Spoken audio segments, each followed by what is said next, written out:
சந்தோஷமாக இருக்க வாழ்க்கையில் தொடர்ந்து முயற்சி செஞ்சுக்கிட்டே இருக்க. நன்றி. இன்றைக்கி நம்ம பார்க்க போகிற ஒரு பதிவு என்னென்னா, இன்றைக்கி நம்ம ஒரு தாந்திரிகத்தில் இருக்கக்கூடிய ஒரு அற்புதமான ஒரு டெக்னிக்கை தான் பார்க்க போகிறோம். நம்முடைய மனதை வெற்றி அடைகிறதுக்கான ஒரு அற்புதமான ஒரு டெக்னிக். ஸோ அது என்ன அப்படின்னா, ஒரு 5 நிறங்களை நாம் தேர்ந்தெடுக்கணும். இந்த நிறங்களை பற்றி நம்முடைய பழைய வார்த்தை ஒன்று இருக்குது. நிறங்கள் ஒரு 5 அடையான் என்ற மறைமொழிக்கிணங்க 5 ஒரு நிறங்கள் இருக்கக்கூடிய ஒரு விஷயம் எது அப்படின்னு பார்த்தீங்கன்னா, மயில் தோகை அப்படின்னு சொல்லலாம். மயில் தொகையில் 5 விதமான வண்ணங்கள் இருக்கும். இதை நாம் முதல் தடவை 5 விதமான வண்ணங்கள் இருக்கக்கூடிய ஒரு தொகையை பாருங்கள், பார்த்து மனதில் கற்பனை பண்ணுங்க. அதை ஏன்னா சில நம்ம கற்பனையில் கூட சரியாக வராது. அதனால் அதை ஃபஸ்ட்டு பார்த்துட்டு அதுக்கு பிறகு கற்பனை பண்ணுங்கள். 5 வண்ணங்களுடன் உங்களுக்குள்ளே இருக்கக்கூடிய 5 ஐம்புலன்களும் விஸ்வரூபம் கொள்ளணும். அப்படியே மொத்தத்தையும் அப்படியே 5 புலன்கள் உள்ளே இருக்கக்கூடிய 5 புலன்களும் நம்ம அது கூட கனெக்ட் ஆகிடணும். ஒவ்வொரு கலருடன் ஒவ்வொரு புலனும் கனெக்ட் ஆகணும். நம்ம உடம்புல இருக்கக்கூடிய கண், செவி, காது எல்லாமே கனெக்ட் ஆகணும். அதுக்கு பிறகு அண்ட சராசரத்தையே நம்ம உலா வரணும். அந்த கலரை பயன்படுத்தி அப்படியே நம்மளை சுற்றி அந்த ஒரு கலர் க்ரியேட் பண்ணணும். அந்த கலரை க்ரியேட் பண்ணி நம்மளை சுற்றி அந்த கலர், இப்போ ரூமில் இருக்கீங்கன்னா பண்ணிகிட்டே இருக்கீங்கன்னா அந்த ரூம் ஃபுல்லாக அதே கலராக இருக்குது. ரூம் விட்டு வெளியே வந்தீங்கன்னா வெளியிலையும் அதே கலராக இருக்குது. பிரபஞ்சம் முழுக்க அதே கலராக இருக்குது. அப்படின்னு கற்பனை பண்ணிக்கிட்டே வரணும், கற்பனை செய்யணும். அப்படியே கற்பனை பண்ணிக்கிட்டே இருக்கும்போது கடைசியாக அந்த நிறம் உனக்குள்ளே இருக்குது அப்படின்றத நம்மளால் உணர முடியும். ஒரு புள்ளியாக ஒடுங்கி அப்படியே கரையட்டும். அப்படியே கரைஞ்சி ஒரு புள்ளி மாதிரி முழுக்க நான் கரைஞ்சிடணும்.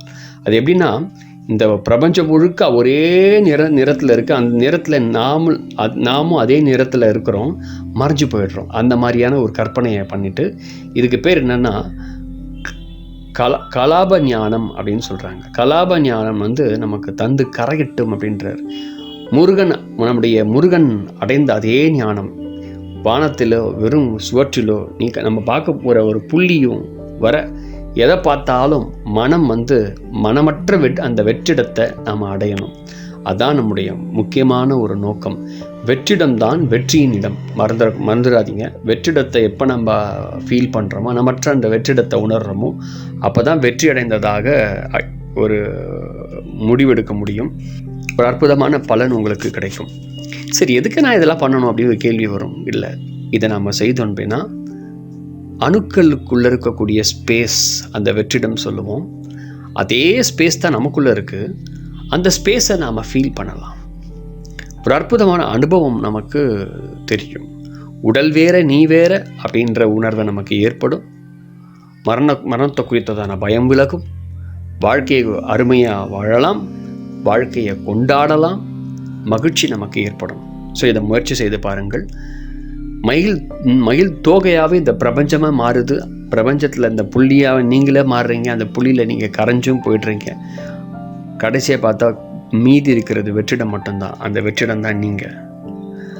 உங்கள் மனமற்ற அந்த வெற்றிடத்தை நம்மளால் ஃபீல் பண்ண முடியும். இது ஒரு அற்புதமான அனுபவம் அப்படின்னு சொல்லலாம். மனமற்ற நிலை நிறைய வெட்ட வெளி தான் அந்த அனுபவமே. மனமற்ற வெட்ட வெளி தான் ஒரு அற்புதமான அனுபவமே எப்பவுமே. ஆனால் அந்த அனுபவத்தை நம்ம நிறைய விதமான டெக்னிக்ஸில் அது நம்ம க்ரியேட் பண்ணலாம், கொண்டு வரலாம்.